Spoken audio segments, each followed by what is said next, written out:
Late, where and const, तीन तरीके हैं बेसिकली जावास्क्रिप्ट के अंदर एक वेरिएबल को डिक्लेयर करने के। कॉन्स्ट बड़ा सिंपल है, इसका मतलब है कांस्टेंट वैल्यू। अगर ए के अंदर हमने 100 रख दिया तो ए के अंदर 100 है, तुम किसी भी तरीके से उसे चेंज नहीं कर सकते, एरर देगा। अब बारी आती है यार वेर एंड लेट की। लेट एंड वेर के बीच में एक छोटा सा डिफरेंस, उस डिफरेंस का नाम है स्कोप। स्कोप का मतलब है कौन सा वेरिएबल कहां पे क्रिएट हो रहा है और वही वेरिएबल कहां पे डिस्ट्रॉय हो रहा है।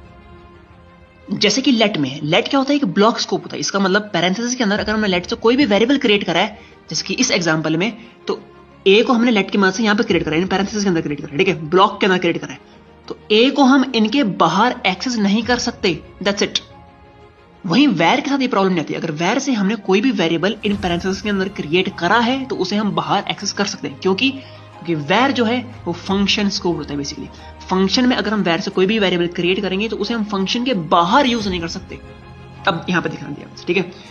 इफ के अंदर हमने वैर से एक वेरिएबल क्रिएट करा है तो हम इफ के बाहर उसे एक्सेस कर सकते हैं, बट फंक्शन के बाहर उसे एक्सेस नहीं कर सकते। वहीं पे अगर वैर की जगह लेट से हम उसे क्रिएट करते तो हम इफ के बाहर उसे एक्सेस नहीं कर पाते, क्योंकि लेट क्या है, लेट एक ब्लॉक स्कोप्ड है, और वैर क्या है, वैर फंक्शन स्कोप्ड है। वहीं कॉन्स्ट भी ब्लॉक स्कोप होता है, इसीलिए हम ए को बाहर एक्सेस नहीं कर सकते। अच्छा लगा तो फॉलो करना भाई, और अगर सही में जावास्क्रिप्ट सीखनी हो मेरे से तो भाई पिन कमेंट चेक कर लेना नीचे।